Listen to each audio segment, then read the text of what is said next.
तो जहाँ सद्गुरुवर्या के श्री चरणों में रहकर जो कुछ भी दो चार चिंतन केवल ग्रहण कर पाएंगे, उन्हीं में से आपके समक्ष रखने का हमारा प्रयास है। विगत दिनों से आप सूत्रों का आंकड़ों का विवेचन श्रवण कर रहे हैं। सूत्रों के आधार पर तीर्थंकर परमात्मा की वाणी का रस पान आप प्राप्त कर रहे हैं। 11 अंकों में से 6वें अंक सूत्र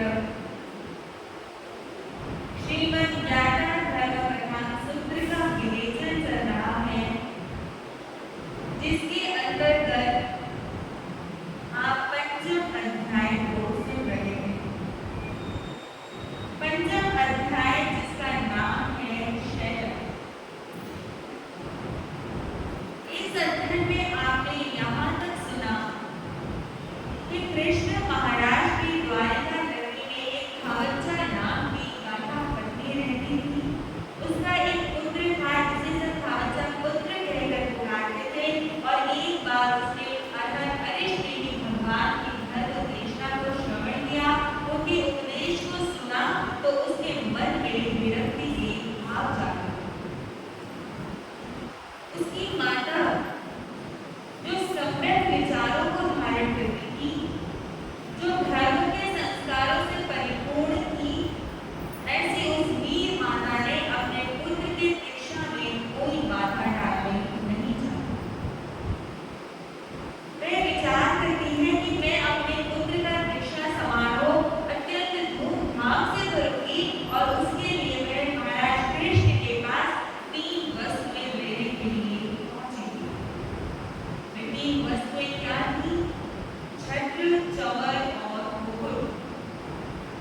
जब कृष्ण ने सुना कि खावच्चा गाथा पत्नी का पुत्र दीक्षित होना चाहता है, तो वासुदेव कृष्ण कहने लगे कि इतनी शीघ्रता तुम मत करो, पहले उसकी परख तो करो, पहले खूब बजाकर तो देखो कि उसका वैराग्य कैसा है। तब माता खावच्चा ने कृष्ण महाराज को अपने पुत्र से मिलने की अनुमति दे दी। कृष्ण वासुदेव खावच्चा पुत्र से कहने लगे कि वत्स, तुम्हें संसार में किस वस्तु का अभाव है? तुम्हारे घर में तुम्हें कौन सा दुख आ पड़ा है जो तुम यहाँ से निकलकर दीक्षा लेना चाहते हो? ऐसी कौन सी वस्तु है जो तुम्हारे जीवन में नहीं है, या कौन सा दुख आया है? तुम मुझे बताओ, मैं तुम्हारे दुख को, उस कष्ट को दूर करूंगा। तब खावच्चा पुत्र कहता है, वासुदेव, मुझे इस संसार की वस्तुओं का कोई अभाव नहीं। मुझे यहाँ की इस वस्तु का कोई प्रलोभन अथवा कोई आसक्ति भी नहीं है। अगर मेरे जीवन में कोई दुख है तो जन्म और मृत्यु का है। मैं इस दुख से निकलना चाहता हूँ, इस दुख से मैं बचना चाहता हूँ। अगर आपके भीतर इतना सामर्थ्य है तो आप मुझे दीक्षा लेने से रोक सकते हैं।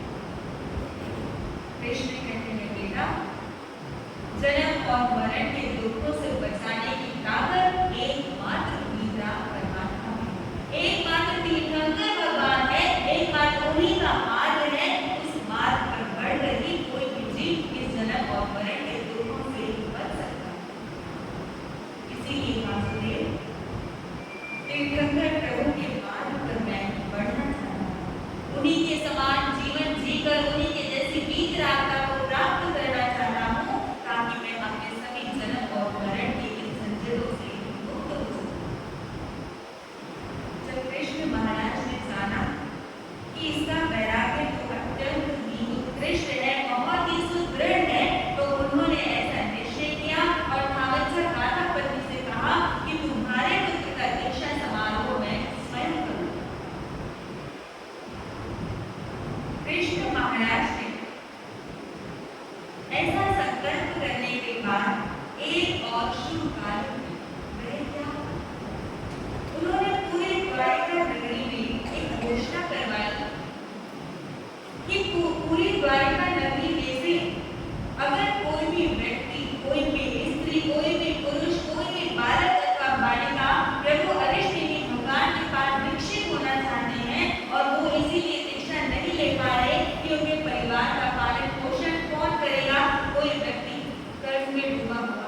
कोई ऋण लेकर जी रहा है, कोई अपने परिवार की आजीविका को चलाने के लिए वहां रह रहा है, कोई अपने परिवार के भरण पोषण की चिंता के कारण घर से निकलकर दिशा नहीं ले पा रहा है, तो इन सभी चिंताओं को छोड़कर अगर किसी के मन में वैराग्य है तो वह भगवान के पास भिक्षा ग्रहण कर सकता है। उसके परिवार का भरण और पोषण मैं स्वयं करूंगा। कितनी उत्कृष्ट उनकी भावना। कृष्ण महाराज वासुदेव थे और वासुदेव उस जन्म में दीक्षा ले नहीं सकते, लेकिन उन्होंने अपने जीवन में इतने जीवों को दीक्षा दिलाकर धर्म की इतनी दलाली कमाई, इतना पुण्य एकत्रित किया, इसके कारण उन्होंने तीर्थंकर नाम कर्म का बंध मांगा। अगर आज के युग में ऐसी घोषणा करा दी जाए कि कोई एक व्यक्ति दीक्षा ले रहा है और उसके साथ कोई दीक्षा लेना चाहे तो ले सकता है। आज का समय ऐसा है कि उसके साथ दीक्षा लेने का विचार तो किसी को नहीं आएगा, लेकिन उसकी टांग खींचने जरूर आता है। ये हमारा भारत देश है। जब कोई ऊपर चढ़ता है तो उसकी टांग खींचने वाले यहाँ बहुत मिलते हैं। एक बार एक देश में अलग अलग देशों की केकड़ों की प्रदर्शनी लगी हुई। अलग अलग ड्रम के अंदर भिन्न भिन्न देशों के केकड़े भरे हुए थे और सभी के ऊपर ढक्कन लगे हुए। लोग निकल रहे हैं, उनको देख रहे हैं। एक ड्रम ऐसा था जिसके ऊपर ढक्कन नहीं था। तो किसी व्यक्ति ने पूछा कि सभी केकड़ों के ड्रम के ऊपर ढक्कन लगे हुए हैं, तो इस केकड़े के ड्रम के ऊपर ढक्कन क्यों नहीं है? ये सारे केकड़े तो निकलकर बाहर आ जाएंगे। तो किसी ने बताया कि ये जो केकड़े हैं ये भारत के केकड़े हैं। जब एक केकड़ा बाहर निकलने के लिए ऊपर उठेगा तो दूसरा उसकी टांग खींच देगा, इसलिए इसके ऊपर ढक्कन की आवश्यकता ही नहीं है। ऐसा हमारा ये भारत देश है। कुछ ऐसी विचारधारा यहाँ बनी हुई है, जब कोई व्यक्ति ऊंचाइयों पर चढ़ने लगता है तो दूसरा व्यक्ति कृष्णा के कारण उसकी टांग खींचने लगता है। टांग खींचने के बजाय उसे सहारा देना चाहिए, उसे सहयोग देना चाहिए, उसके साथ साथ खुद भी आगे बढ़ने का प्रयास होना चाहिए। जब कृष्ण वासुदेव ने ऐसी घोषणा की तो उस द्वारिका नगरी में से पूरे 1000 पुरुष हवज्जा पुत्र के साथ दीक्षा लेने के लिए उद्यत हुए। इस संसार के सभी प्राणी आसक्ति के बंधनों में बंधे हुए हैं। इस आसक्ति के बाद विरक्ति का आना अत्यंत कठिन होता है, लेकिन हवज्जा पुत्र ने प्रभु का एक ही उपदेश सुनकर अपने मन को संसार से विरक्त बना दिया। वे प्रभु के चरणों में संयम लेने के लिए तत्पर हुआ है। वो अपनी आत्मा का कल्याण करने की इच्छा रखता है।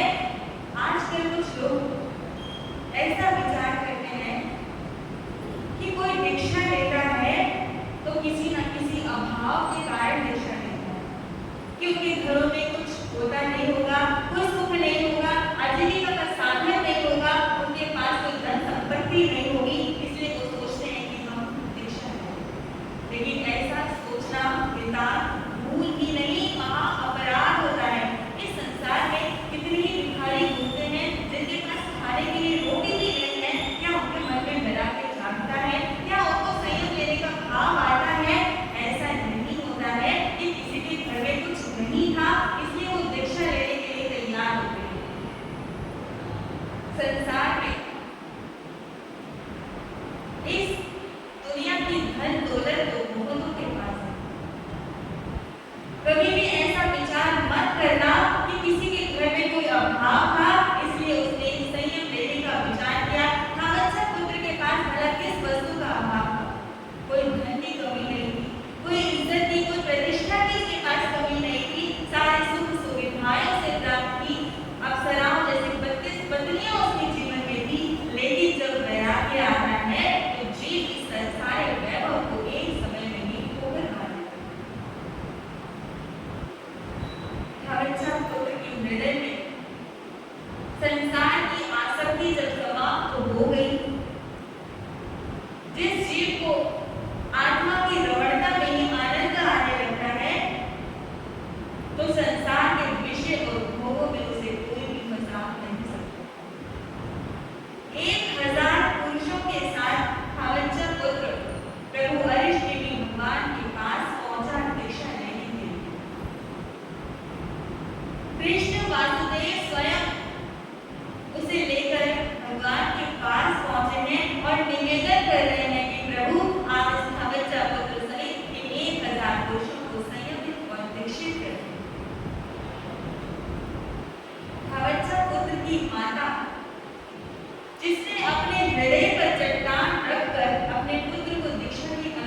एक आत्मोद्धार और एक धर्म प्रचार।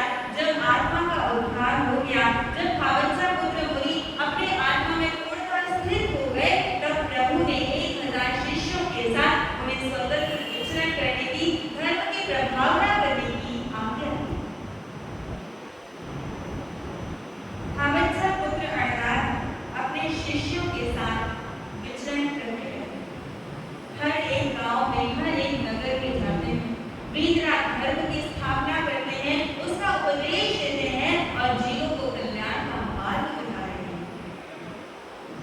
विचरण करते करते एक बार खावत्सा पुत्र मुनि शैलपुर नाम के नगर में पहुंचे। उस नगर का जो राजा था, वहां जो शासन करता था, उसका नाम था शैलक। उस राजा शैलक ने अपने ही नाम से उस नगरी को बसाया था और इस अध्ययन का नाम क्या है? शैलक। अर्थात इसी राजा के नाम से इस अध्ययन का भी नाम रखा गया। जब शैलकपुर नगर में वहां के निवासियों ने मुनि का पदार्पण सुना, उनके आगमन की सूचना पाई, तो सब उमड़ घुमड़ कर मुनि के दर्शनों के लिए जाने लगे। बाहर उद्यान में एक बहुत बड़ी धर्म सभा लग गई और वहां का राजा शैलक भी मुनि के दर्शनों के लिए, उनके प्रवचन सुनने के लिए पहुंचा। मुनि के चरणों में वह ज्ञान अर्जित करने के लिए गया। उसके मन में एक जिज्ञासा थी कि आत्मा कैसा होता है, उसका ज्ञान कैसा होता है, और उसी ज्ञान को प्राप्त करने के लिए वह मुनि के सत्संग में गया। जीव को ज्ञान सत्संग से ही प्राप्त होगा और ज्ञान प्राप्ति के बाद ही हम अपने कर्मों को क्षय करने में समर्थ हो सकते हैं, हम अपने पापों को धो सकते हैं। कई लोगों का ऐसा विचार होता है कि पापों की शुद्धि स्नान करने से होती है। सनातन दर्शन का भी ऐसा सिद्धांत है कि गंगा में डुबकी लगाओ, गंगा में स्नान करो और पाप धुल जाते हैं। लेकिन एक बात सोचने की है, अगर गंगा में स्नान करने से पाप धुलते हैं, तो क्या पुण्य नहीं धुलेंगे? क्या पाप और पुण्य शरीर से जुड़े हुए हैं, शरीर से चिपके हुए हैं? क्योंकि जल में तो, उस गंगा के पानी में तो शरीर स्नान करता है, तो शरीर के साथ कोई कर्म लगा हुआ नहीं है। कर्म आत्मा वर्गणा के साथ, कर्म वर्गणा के साथ लगे हुए हैं। तो जब आत्मा की शुद्धि होती है, तो ही पापों का क्षय होता है, तो ही हम पापों को धो सकते हैं। शरीर को धोने से कोई भी पाप धुलता नहीं है। गंगा में स्नान कर लेने से कोई भी पापों की शुद्धि नहीं कर सकता। उन लोगों की ऐसी मान्यता होती है, गंगा पापम शशि तापम दैन्यम कल्पतरु तथा पापम तापम दैन्यम च हरति संत समागम। वे कहते हैं कि गंगा का पानी पापों को धो देता है। एक बार किसी ज्ञानी ने गंगा नदी से पूछा, गंगे कितने लोग आते हैं तुम्हारे अंदर, नहा कर जाते हैं, सारा पाप तुम्हारे अंदर छोड़ जाते हैं, तुम इतने पापों का क्या करती हो? तब गंगा उसे उत्तर देती है, सुनो, ये लोग अपने आप को बहुत चालाक समझते हैं। वे सोचते हैं कि हम गंगा में स्नान करके सारे पापों को धो देते हैं, लेकिन ये उनकी भ्रमणा है, ये उनका भ्रम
प्रभु अरिष्ट भगवान का युग भी अनेक मतों का युग था। उस समय में जहाँ जैन श्रमण अपने धर्म का प्रचार और प्रसार करते थे, वहीं पर अन्य धर्मों के अन्य मतों के सन्यासी भी अपने धर्मों का प्रचार और प्रसार किया करते थे। उस समय में एक सांख्य नाम का दर्शन, षड दर्शनों में सांख्य दर्शन का अपना एक विशिष्ट स्थान है।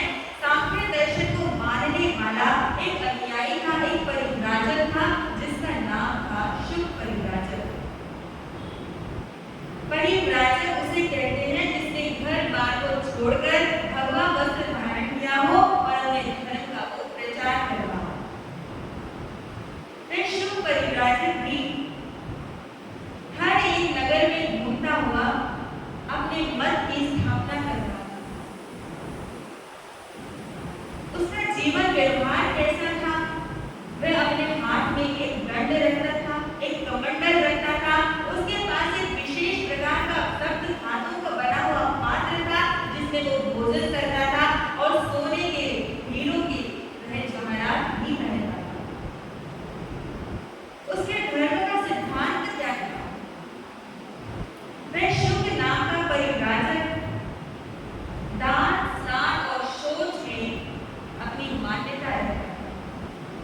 उसका ऐसा सिद्धांत था कि दान इत्यादि पुण्य कार्य करो, शरीर का स्नान कराओ, शरीर की शुद्धि रखो, इसी में आत्मा का कल्याण होता है। तो एक बार वह शुक परिव्राजक अपने धर्म का प्रचार करते करते एक सौगंधिका नाम की नगरी में पहुंचा।